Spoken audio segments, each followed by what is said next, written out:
ಪ್ರತಿ ತಿಂಗಳು LPG gas cylinder ತುಂಬಿಸಿಕೊಳ್ಳುವ ದೇಶದ ಎಲ್ಲ ಮನೆ ಬಳಕೆಯ ಎಲ್ಪಿಜಿ ಗ್ಯಾಸ್ ಗ್ರಾಹಕರಿಗೆ ಕೇಂದ್ರ ಸರ್ಕಾರದಿಂದ ಹೊಸ ರೂಲ್ಸ್ಗಳು ಜಾರಿ. ಇನ್ಮುಂದೆ ಗ್ಯಾಸ್ ಸಿಲಿಂಡರ್ ತುಂಬಿಸಿಕೊಳ್ಳಲು ಈ ಕೆಲಸ ಕಡ್ಡಾಯ ಹಾಗೂ ಮನೆಯಲ್ಲಿ ಒಂದಕ್ಕಿಂತ ಹೆಚ್ಚು ಅಂದರೆ 2 ಅಥವಾ 3 ಸಿಲಿಂಡರ್ ಇದ್ರೆ ಕೇಂದ್ರ ಸರ್ಕಾರ ಹೊಸ ರೂಲ್ಸ್ ಬನ್ನಿ ಪ್ರತಿ ತಿಂಗಳು ಎಲ್ಪಿಜಿ ಗ್ಯಾಸ್ ಸಿಲಿಂಡರ್ ತುಂಬಿಸಿಕೊಳ್ಳುವ ದೇಶದ ಎಲ್ಲ ಭಾರತ್ ಗ್ಯಾಸ್, HP ಗ್ಯಾಸ್ ಹಾಗೂ ಇಂಡಿಯನ್ ಗ್ಯಾಸ್ ಗ್ರಾಹಕರಿಗೆ ಕೇಂದ್ರ ಸರ್ಕಾರ ಈ ಕೆಲಸ ಕಡ್ಡಾಯಗೊಳಿಸಿದ್ದು ಇನ್ಮುಂದೆ ಗ್ಯಾಸ್ ಸಿಲಿಂಡರ್ ಪಡೆದುಕೊಳ್ಳಲು ಎಲ್ಲರೂ ಈ ಕೆಲಸ ಮಾಡುವುದು ಕಡ್ಡಾಯವಾಗಿದೆ. ಹಾಗೂ ಮನೆಯಲ್ಲಿ ಒಂದಕ್ಕಿಂತ ಹೆಚ್ಚು ಎಲ್ಪಿಜಿ ಗ್ಯಾಸ್ ಸಿಲಿಂಡರ್ ಇದ್ದವರಿಗೆ ಕೇಂದ್ರ ಸರ್ಕಾರ ಬಿಗ್ ಶಾಕ್ ನೀಡಿದೆ. ಬನ್ನಿ, ನಿಮ್ಮ ಮನೆಯಲ್ಲಿಯೂ ಕೂಡ ಎಲ್ಪಿಜಿ ಗ್ಯಾಸ್ ಇದ್ರೆ ಅಥವಾ ಒಂದಕ್ಕಿಂತ ಹೆಚ್ಚು ಸಿಲಿಂಡರ್ ಇದ್ರೆ ತಪ್ಪದೆ ವಿಡಿಯೋಗೆ ಈಗಲೇ ಒಂದು ಲೈಕ್ ಮಾಡಿ ಹಾಗೂ ಕೊನೆವರೆಗೂ ನೋಡಿ. ಮೊದಲನೆಯದಾಗಿ, ಸಂಪೂರ್ಣ ಡಿಜಿಟಲ್ ಬುಕಿಂಗ್ ವ್ಯವಸ್ಥೆ. ಗ್ಯಾಸ್ ಏಜೆನ್ಸಿಗಳಿಗೆ ಅಲೆಯುವ ಕಾಲ ಇನ್ನು ಮುಗಿಯಿತು. ಗ್ಯಾಸ್ ಬುಕಿಂಗ್ ಪ್ರಕ್ರಿಯೆಯನ್ನು ಸಂಪೂರ್ಣವಾಗಿ ಡಿಜಿಟಲೀಕರಣಗೊಳಿಸಲಾಗಿದೆ. ಗ್ರಾಹಕರು ತಮ್ಮ ನೋಂದಾಯಿತ ಮೊಬೈಲ್ ಸಂಖ್ಯೆಯಿಂದ ಮಿಸ್ಡ್ ಕಾಲ್ ನೀಡುವ ಮೂಲಕ ಅಥವಾ ವಾಟ್ಸ್ಆಪ್ ಸಂದೇಶದ ಮೂಲಕ ಸುಲಭವಾಗಿ ಸಿಲಿಂಡರ್ ಬುಕ್ ಮಾಡಬಹುದು. ಎರಡನೆಯದು, ಡೆಲಿವರಿ ಅಥೆಂಟಿಕೇಷನ್ ಕೋಡ್ ಕಡ್ಡಾಯ. ಸುರಕ್ಷತೆಯ ದೃಷ್ಟಿಯಿಂದ ಈಗ OTP ಆಧಾರಿತ ವಿತರಣಾ ಕ್ರಮವನ್ನು ಜಾರಿಗೆ ತರಲಾಗಿದೆ. ಗ್ಯಾಸ್ ಡೆಲಿವರಿ ಬಾಯ್ ಮನೆಗೆ ಬಂದಾಗ ನಿಮ್ಮ ಮೊಬೈಲ್ಗೆ ಬರುವ DAC ಕೋಡ್ ಅನ್ನು ಅವರಿಗೆ ನೀಡಬೇಕು.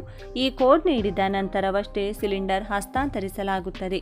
ಆದ್ದರಿಂದ ನಿಮ್ಮ ಮೊಬೈಲ್ ಸಂಖ್ಯೆಯನ್ನು ಅಪ್ಡೇಟ್ ಮಾಡುವುದು ಅತ್ಯಗತ್ಯ. ಮೂರನೆಯದು, 2 ಬುಕಿಂಗ್ಗಳ ನಡುವೆ ಕಡ್ಡಾಯ ಅವಧಿ. ಗ್ಯಾಸ್ ಸಿಲಿಂಡರ್ಗಳ ಕಾಳಸಂತೆ ತಡೆಯಲು ಬುಕಿಂಗ್ ನಡುವೆ ಸಮಯದ ಮಿತಿಯನ್ನು ಹೇರಲಾಗಿದೆ. ನಗರ ಪ್ರದೇಶಗಳಲ್ಲಿ ಒಂದು ಸಿಲಿಂಡರ್ ಪಡೆದ ನಂತರ ಮತ್ತೊಂದು ಬುಕ್ ಮಾಡಲು ಕನಿಷ್ಠ 25 ದಿನಗಳ ಅಂತರವಿರಬೇಕು.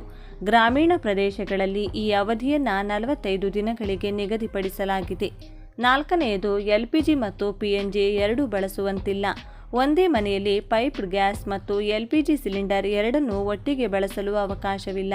ಈಗಾಗಲೇ 2 ಕನೆಕ್ಷನ್ ಹೊಂದಿರುವವರು ಯಾವುದಾದರೊಂದನ್ನು ಬಿಟ್ಟುಕೊಡಬೇಕಾಗುತ್ತದೆ.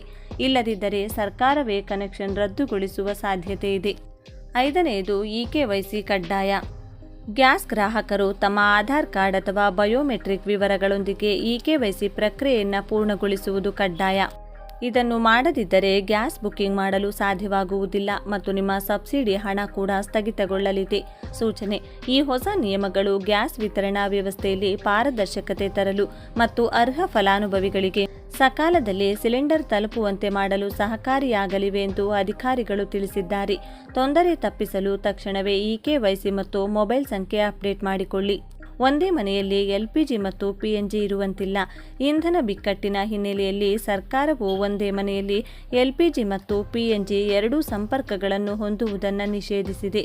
ಮಾರ್ಚ್ 14ರಂದು LPG ನಿಯಂತ್ರಣ ಆದೇಶಕ್ಕೆ ತಿದ್ದುಪಡಿ ತಂದಿದ್ದು, PNG ಸಂಪರ್ಕ ಹೊಂದಿರುವ ಕುಟುಂಬಗಳು ತಮ್ಮ ದೇಶೀಯ LPG ಸಂಪರ್ಕವನ್ನು ಕಡ್ಡಾಯವಾಗಿ ಹಿಂದಿರುಗಿಸಬೇಕು.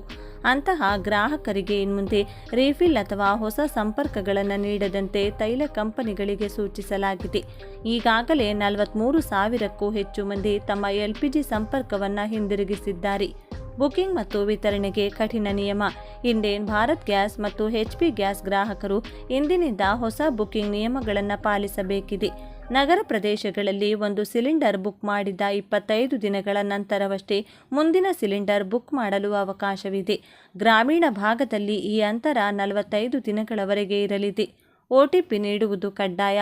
ಸಿಲಿಂಡರ್ ವಿತರಣೆಯ ಸಮಯದಲ್ಲಿ ಗ್ರಾಹಕರು ನೋಂದಾಯಿತ ಮೊಬೈಲ್ ಸಂಖ್ಯೆಗೆ ಬರುವ OTP ನೀಡುವುದು ಕಡ್ಡಾಯವಾಗಿದೆ. ಜೊತೆಗೆ ಕಡ್ಡಾಯವಾಗಿ KYC ಅಪ್ಡೇಟ್ ಮಾಡಿರಬೇಕು.